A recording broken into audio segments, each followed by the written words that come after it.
Welcome you all again. दोस्तों आज के सेशन में बेसिकली हम लोग लर्न करेंगे tax slab for the financial year 2023 के लिए। मतलब वो फाइनेंशियल ईयर जो 1 अप्रैल 2022 से स्टार्ट हुआ है और ये जो फाइनेंशियल ईयर है ये ख़त्म होगा 31 मार्च 2023 पे। तो इस ईयर के लिए जो इनकम टैक्स के जो स्लैब्स है आज हम लोग बेसिकली उसमें हम लोग लर्न करेंगे। और एक चीज़ मैं आपको पहले बताता चलूँ कि ये जो टैक्स स्लैब के बारे में आज हम लोग जो डिस्कशन करने वाले हैं वो इन केस ऑफ सैलरी है। मतलब अगर आपकी इनकम फ्रॉम बिजनेस प्रोफेशन है तो उसके अंदर जो टैक्स स्लैब ज़रा सा चेंज हो जाता है और उसमें क्या चेंजेस है आप जब दोनों को कंपेयर करेंगे तो आपको समझ में आएगा। हालांकि इस वीडियो में भी मैं उसके बारे में थोड़ा सा तफसील बताऊंगा। अगर हम बात करें टैक्स स्लैब के लिए तो ये जो टैक्स स्लैब जो है एप्लीकेबल है ये इंडिविजुअल के लिए, एचयूएफ के लिए, एओपी, बीओवाई और अदर इंडिविजुअल्स के लिए। मतलब ये टैक्स स्लैब जो आज हम लोग डिस्कस करने वाले हैं ये किसी कंपनी के ऊपर या किसी पार्टनरशिप फर्म के ऊपर या किसी एलएलपी के ऊपर एप्लीकेबल नहीं होगा। और फाइनेंशियल ईयर कौन सा है वो तो आपको ऑलरेडी मैंने बता दिया है। तो अगर मैं बात करूँ टैक्स स्लैब के बारे में तो 2,50,000 तक के किसी भी असेसी को, मतलब जो individual, HUF, AOP, BOI individual या अदर इंडिविजुअल, किसी को भी टैक्स पे करना नहीं होता है। कहाँ तक? 2,50,000 तक के। बट अगर किसी असेसी की इनकम इससे ज़्यादा बढ़ जाती है, लाइक 2,50,000 से ज़्यादा बढ़ गई बट 5 लाख के रेंज में आ रही है, तो जो भी इनकम 2,50,000 से ज़्यादा बढ़ गई है उसके ऊपर 5% के रेट से टैक्स पे करना पड़ता है। बट अगर इनकम 5 लाख के अबव चले जाए और 10 लाख के बीच में आ जाए तो यहाँ पे जो इनकम इसके बीच में आ रही है उस इनकम के ऊपर 20% के रेट से टैक्स पे करना होता है। बट अगर इनकम उससे भी ज़्यादा बढ़ जाए यानी 10 लाख अबव चले जाए, ठीक है, और वो कितना भी है उसकी कोई लिमिट नहीं है, उसके ऊपर जो भी इनकम 10 लाख के अबव जा रही है उस पे 20% के रेट से टैक्स पे करना पड़ता है। मैं आपको एग्जांपल से पूरा ठीक से समझाता हूँ क्योंकि ये तो एक मैंने आपको जो स्लैब के जो रेंज है उसका जो चार्ट है वो मैंने डिस्कस किया। अब हम लोग इसको एग्जाम्पल से देखते हैं। सपोज अगर किसी की एसएससी की इनकम है 4 लाख रुपीज़, तो सबसे पहले क्या करेंगे, जैसे आपने टैक्स स्लैब को देखा कि 0 से लेके 2,50,000 तक के यहाँ पे कोई भी टैक्स नहीं लगता था, नील लेता है, बराबर है। और उसके बाद अगर इनकम 2,50,000 से ज़्यादा बढ़ जाए और 5 लाख के रेंज में आ जाए तो इसके ऊपर 5% के रेट से टैक्स पे करना होता था। अब क्या है, यहाँ पे जो इनकम है 5 लाख से कम है तो हम लोग क्या करेंगे, सबसे पहले जो नील है मतलब 2,50,000 तक के यहाँ पे कोई टैक्स पे करना नहीं होता, उसको वहाँ से लेस कर लेंगे। लेस कर लिए तो जो बचा 1,50,000, ठीक है। तो इसके ऊपर क्या होगा, 5% के रेट से टैक्स पे करना होता है। बट क्योंकि ये जो हमारे जो टैक्स स्लैब जो है ये इनकम फ्रॉम सैलरी के लिए है, तो इनकम फ्रॉम सैलरी के अंदर ये 2,50,000 के अलावा एक 50,000 का डिडक्शन अलग से मिलता है जो एक स्टैंडर्ड डिडक्शन है। तो हम लोग इसको कैलकुलेशन कैसे करेंगे, 4 लाख रुपीज़ जो आपकी ग्रॉस सैलरी है, सबसे पहले आपको क्या कम करना है, 50,000 यहाँ से लेस कर देना है, ठीक है। उसके बाद में जो भी अमाउंट आया, अब इसमें बचेगा 3,50,000, बराबर है। तो 3,50,000 के ऊपर में से आपको लेस करोगे 2,50,000। अभी 2,50,000 क्या है, जो आपका स्टैंडर्ड डिडक्शन है जिसके ऊपर आपको कोई टैक्स पे करना नहीं होता है। बट और ये 50,000 क्या है, ये एक स्टैंडर्ड डिडक्शन है जो इन केस ऑफ सैलरी से मिलता है। मतलब अगर आपकी इनकम फ्रॉम अदर सोर्स है या इनकम फ्रॉम बिजनेस प्रोफेशन है तो वहाँ पे ये स्टैंडर्ड डिडक्शन अवेलेबल नहीं होगा। तो यही वजह थी कि मैंने आपको स्टार्टिंग में बताया कि जो टैक्स स्लैब हम लोग लर्न करने वाले हैं वो टैक्स स्लैब जो है हमारे इनकम फ्रॉम सैलरी के लिए है। क्योंकि ये जो 50,000 का जो स्टैंडर्ड डिडक्शन है ये इन केस ऑफ सैलरी मिलता है और ये 2,50,000 तो ये हर किसी के केस में मिलता है, जैसे कि जो भी इंडिविजुअल, बॉडी ऑफ इंडिविजुअल, सारी इसमें जो आपको बताया।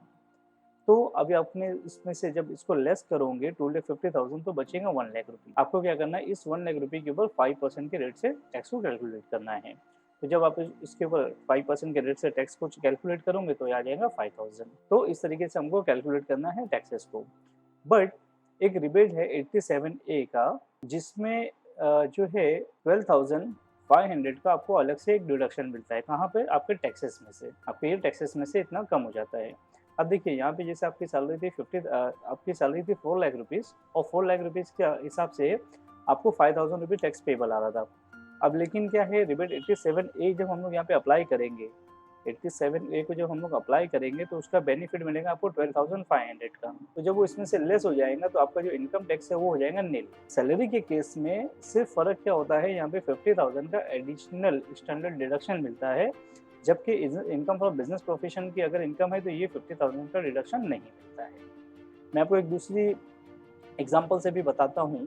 सपोज अगर किसी की सैलरी है 5 लाख रुपीज़ या 5,50,000। अब अगर ये 5,50,000 है तो यहाँ से हम लोग सबसे पहले क्या करेंगे, 50,000 को यहाँ से लेस करेंगे, बराबर है। 50,000 कौन सा हमारा जो स्टैंडर्ड डिडक्शन है, तो बचेंगे आपका कितना, 5 लाख। अभी 5 लाख में से क्योंकि 0 टू 2.5 तक के टैक्स नील है, और उसके बाद में 2.5 लाख से लेके 5 लाख तक के जो भी इनकम आती है उसके ऊपर 5% के रेट से टैक्स पे करना है। अब यहाँ पे देखो आपकी इनकम कितना है, 5 लाख आ रही है, तो आपके ऊपर कौन सा टैक्स स्लैब एप्लीकेबल होंगे, ये वाले। तो यहाँ से आप क्या करोगे, 5 लाख को लेस करोगे। यहाँ से सबसे पहले आप क्या करोगे, 2.5 को लेस करोगे जिसके ऊपर टैक्स एप्लीकेबल नहीं होता है, तो हम लोग क्या करेंगे 2.5 यहाँ से उसको लेस कर देंगे, बचेगा 2,50,000। इस 2,50,000 के ऊपर आप टैक्स कैलकुलेट क्या करोगे, 5% के रेट से चार्ज करोगे, बराबर है। जब हम लोग 5% के रेट से इसके ऊपर यहाँ पे टैक्स कैलकुलेट करेंगे तो ये आएगा 12,500, बराबर। अब अगर किसी एसएससी की जो सैलरी इनकम है या किसी एसएससी की जब अगर जो नेट प्रॉफिट है वो अगर 5 लाख, ये जो है अगर सॉरी ये जो है 5 लाख से कम है या 5 लाख तक है, तो रिबेट 87A का बेनिफिट मिलता है, ठीक है। तो 87A का बेनिफिट क्या है, 12,500 जो आपके टैक्स में से लेस हो जाता है। तो क्या करेंगे हम लोग यहाँ से 12,500 को यहाँ से लेस करेंगे और आपका टैक्स जो है हो जाएगा नील। तो इनकम फ्रॉम सैलरी के केस में जो ये 50,000 का जो रिबेट एडिशनल मिलता है, जिसकी वजह से आपको टैक्स में काफ़ी बेनिफिट मिल जाता है। और जो हम लोग अगर बात करें रिबेट 87A का, तो इसका बेनिफिट सिर्फ वही एसएससी ले सकता है जिसकी नेट इनकम 5 लाख या 5 लाख से कम है। अगर यही प्रॉफिट यानी 5,50,000 का जो प्रॉफिट है किसी अदर इसमें होता, लाइक मैं आपको बताता हूँ, अगर ये 5,50,000 का जो प्रॉफिट है ये बिजनेस प्रोफेशन की इनकम में होता, ठीक है, जो पीजीबीपी की इनकम में अगर होता तो क्या होता, यहाँ से डायरेक्ट 2,50,000 लेस नहीं होता, फिर हम लोग इसको दो हिस्से करने पड़ते। 50,000 के ऊपर आपको 20% के रेट से चार्ज करना होता और यहाँ पे 5 लाख के ऊपर आपको 5% के रेट से चार्ज करना होता। तो यहाँ पे जो टैक्स आपके ऊपर एप्लीकेबल होता वो 22,500 आपके ऊपर एप्लीकेबल होता। बट इनकम फ्रॉम सैलरी के अंदर क्या हो रहा है कि ये सेम इनकम के ऊपर आपको टैक्स जो आ रहे हैं नील आ रहे हैं। मतलब मेरे बोलने का ये है कि अगर सैलरी इनकम है 5,50,000 तो वहाँ पे टैक्स नील हो जाता है। बट अगर ये बिजनेस प्रोफेशन की इनकम है, पीजीबीपी जिसको बोलते हैं, इसकी इनकम है, तो यहाँ पे जो अगर 5,50,000 अगर इनकम है तो यहाँ पे जो इनकम टैक्स एप्लीकेबल होगा ये अराउंड 22,500 इतना एप्लीकेबल होगा। इसके बाद में सेस कैलकुलेट करना भी बाकी है। तो अगर बिजनेस प्रोफेशन की इनकम है 5,50,000 तो उसके ऊपर 22,000 टैक्स एप्लीकेबल हो रहा है। बट अगर वही इनकम सैलरी की इनकम बन जाती है तो वहाँ पे क्या हो रहा है कि आपके ऊपर टैक्स नील हो जा रहा है। तो टैक्स स्लैब एक ही है, बट सैलरी के केस में क्या हो रहा है कि 50,000 का जो है एक एडिशनल स्टैंडर्ड डिडक्शन मिल जाता है हम लोगों को, जिसकी वजह से हम लोगों का जो टैक्स में काफ़ी कमी आ जाती है। हालांकि अगर हम देखेंगे 50,000 के हिसाब से जो सिर्फ है यहाँ पे 20% अगर इसका लेंगे तो 10,000 रुपीज़ ही टैक्स एप्लीकेबल होता है इसके अकॉर्डिंगली। बट जो रिबेट 87A का जो बेनिफिट है, रिबेट 87A का जो बेनिफिट है 12,500 का, ठीक है, वो यहाँ पे नहीं मिल रहा है। क्यों? क्योंकि यहाँ पे जो हमारा नेट प्रॉफिट जिसके ऊपर हम लोग टैक्स कैलकुलेट कर रहे हैं ये 5 लाख के अबव चला गया है। अगर ये 5 लाख के अबव नहीं जाता, ठीक है, तो यहाँ पे टैक्स हमारा नील हो जाता। ठीक है, मैं जब इसमें इनकम फ्रॉम बिजनेस का कैलकुलेशन बताऊंगा, ये इनकम जो पीजीबीपी का हम लोग जब कैलकुलेशन करेंगे तो मैं आपको इसको डिटेल में बताऊंगा। सो टैक्स जो मैंने आपको बताया कि 2,50,000 तक के कोई टैक्स एप्लीकेबल नहीं होगा, और 2,50,000 से ज़्यादा और 5 लाख के रेंज में जब आता है तो 5% के रेट से टैक्स एप्लीकेबल होता है। बट अगर इनकम 5 लाख के अबव चले जाए और 10 लाख की रेंज में आ जाए तो उसके ऊपर 20% के रेट से टैक्स एप्लीकेबल होगा। कैसे, मैं आपको विद एग्जांपल बताता हूँ।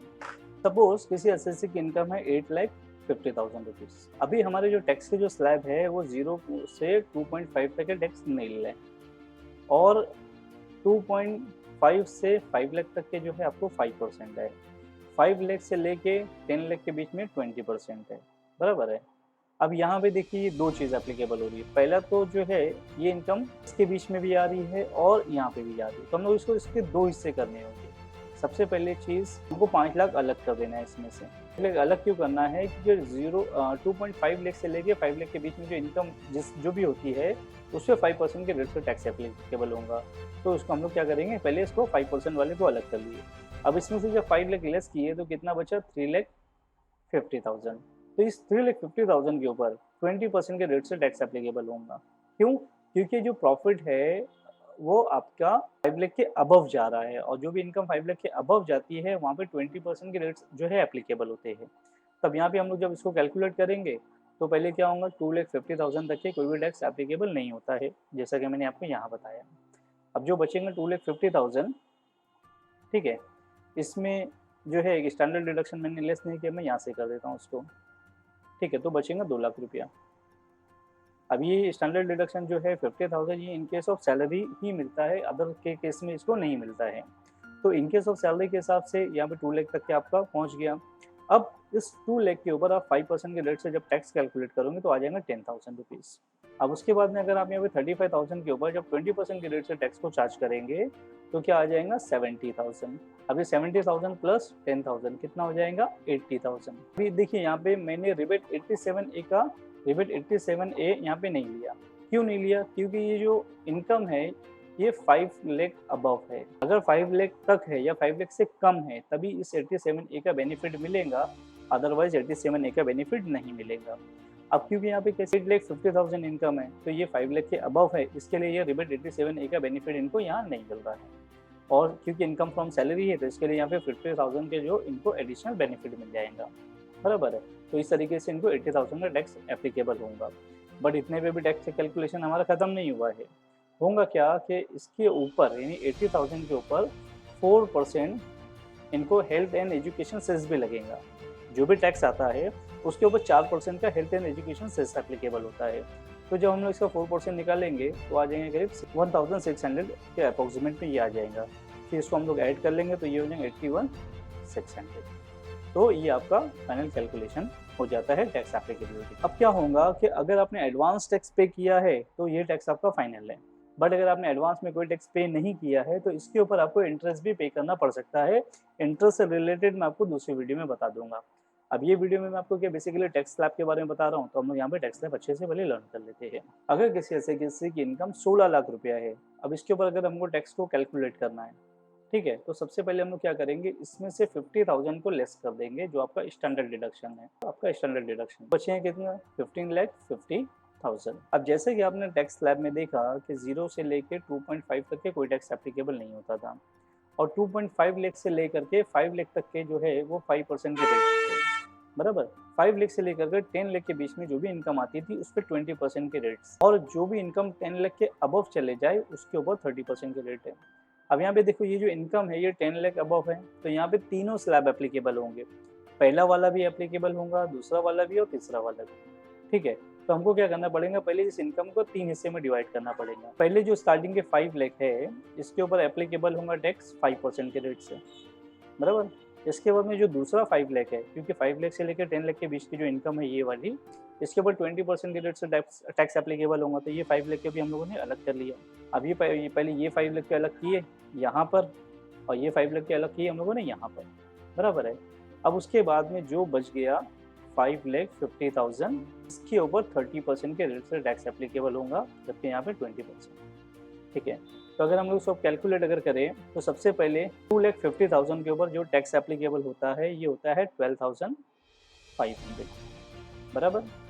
उसके बाद में अब यहाँ पे जो है 5 लाख के ऊपर 20% के रेट से मतलब 1 लाख रुपीज़, और 5,50,000 के ऊपर 30% के रेट से टैक्स एप्लीकेबल होगा। 5,50,000 के ऊपर 30% के रेट से टैक्स एप्लीकेबल होगा, मतलब ये 1,65,000। तो इसकी टोटल हो जाती है 2,77,500, ठीक है। अब यहाँ पर जो है इस 2,77,500 के ऊपर रिबेट 87A का बेनिफिट नहीं मिलेगा। क्यों? क्योंकि ये 16 लाख है और 5 लाख तक की अगर इनकम है तभी रिबेट 87A का बेनिफिट मिलेगा। अगर इनकम उससे ज़्यादा बढ़ जाती है तो उसका 1 रुपया भी बेनिफिट नहीं मिलेगा, ठीक है। अब यहाँ पे आकर 2,77,000, अब इसके ऊपर हमको क्या करना है, 4% health and education cess add करना है। जो भी आपका टैक्स आता है उसके ऊपर जो है हेल्थ एंड एजुकेशन सेस को ऐड करना होता है। अब वो कितना है 4%। जब हम लोग 2,77,500 के ऊपर 4% चार्ज करेंगे तो आएंगी फिगर 11,100। अब इसको आप टोटल कर लीजिए 600,882, मतलब टैक्स एप्लीकेबल होगा 2,88,600। तो इस तरीके से कैलकुलेट किया जाता है। तो इन एग्जाम्पल से बताया कि 2,50,000 तक के कोई टैक्स एप्लीकेबल नहीं होता है, तो आपको कैसे कैलकुलेट करना है। 2,50,000 से लेके 5 लाख की भी रेंज में जो आता है 5% आपको कैसे कैलकुलेट करना है, मैंने वो भी बताया। मैंने आपको ये भी बताया कि 5 लाख से ज़्यादा और 10 लाख के बीच में उसको कैसे कैलकुलेट करना है, और आपको 30% की कैसे कैलकुलेट करना है। एक चीज़ को आपको क्या दिमाग में बिठा लेना है कि जब भी इनकम 2.5 लाख रुपये है तो उसके ऊपर टैक्स नहीं लाता है, मतलब ज़ीरो, ठीक है। यहाँ से यहाँ तक अगर इनकम है तो उसके ऊपर टैक्स जो आता है 12,500, बट जब इसमें से रिबेट इसमें से जो स्टैंडर्ड डिडक्शन को लेस करते हैं तो ये 10,000 हो जाता है। अब उसके बाद में अगर इसके बीच में अगर इनकम आ रही है तो यहाँ पे जो है यहाँ पे 12,000, मतलब ये बने 1,10,000 हो जाता है, ठीक है। एक्चुअली यहाँ पे रिबेट 87 एज सॉरी, इसमें जो स्टैंडर्ड डिडक्शन है 50,000 का मैंने यहाँ पे बिना लेस किए बताया हुआ है, ठीक है। तो इनकम के ऊपर टैक्स इस तरीके से एप्लीकेबल होगा, और बाद में जो भी इनकम बढ़ जाती है 1 लाख के ऊपर आपको उस पर जो है 30, मतलब 1,12,000 प्लस आपको 30% उसके ऊपर टैक्स कैलकुलेट करना है। तो ये है आपका ओवरऑल टैक्स का कैलकुलेशन। इसके बाद में क्या है कि जो डिडक्शन जो है स्टैंडर्ड डिडक्शन जिसमें मिलता है 50,000, बट ये 50,000 का बेनिफिट सिर्फ इनकम फ्रॉम, बट ये 50,000 का डिडक्शन सिर्फ इनकम फ्रॉम सैलरी के केस में मिलता है, अदर के केस में इसको नहीं मिलता है। मतलब अगर इनकम फ्रॉम बिजनेस प्रोफेशन आ रही तो आपको 87 इसमें स्टैंडर्ड डिडक्शन का बेनिफिट आपको नहीं मिलता है। इसके बाद मैंने बात की आपको 4% जो सेस है। अब ये 4% हेल्थ एंड एजुकेशन सेस जो है वो हर किसी के ऊपर एप्लीकेबल है, मतलब इनकम फ्रॉम सैलरी में भी एप्लीकेबल है, इनकम फ्रॉम बिजनेस प्रोफेशन में भी है, और दूसरे केसेस में भी ये एप्लीकेबल होता है। इसके बाद में मैंने आपको बताया रिबेट 87A का। तो रिबेट 87A का बेनिफिट जो है वही एसईसी ले सकता है जिसकी इनकम 5 लाख तक है या उससे कम है। अगर इससे ज़्यादा हो जाती है तो इसका बेनिफिट आपको नहीं मिलेगा। मतलब अगर किसी की इनकम है 5 लाख तो उसको इसका बेनिफिट मिलेगा, बट अगर 5 लाख 10 रुपीज़ है, ठीक है, 5 लाख 10 रुपीज़ है तो आपको इसका बेनिफिट नहीं मिलेगा। तो उम्मीद करता हूँ दोस्तों आपको सारी चीज़ें ठीक से समझ में आई होंगी। इन केस अगर आपको अभी भी कोई डाउट है या कोई ऐसी चीज़ है जो आपको नहीं समझ में आई हो तो आप मुझे कॉल कर सकते हैं, मुझे व्हाट्सअप कर सकते हैं, या अगर आपके सैलरी इनकम पे आपको टैक्स कैलकुलेट करने में दिक्कत आ रही है या आपके क्लाइंट के सैलरी की इनकम पे आपको टैक्स कैलकुलेट करने में कोई दिक्कत आ रही है तो मुझे आप पर्टिकुलर नंबर पे कॉल या मैसेज कर सकते हैं, व्हाट्सअप कर सकते हो। मैं आपकी क्वेरी को डेफिनेटली रिजॉल्व करूँगा और आपको शेयर कर दूँगा। Finally, thank you for the being a part of future Capitals family. Have a nice day.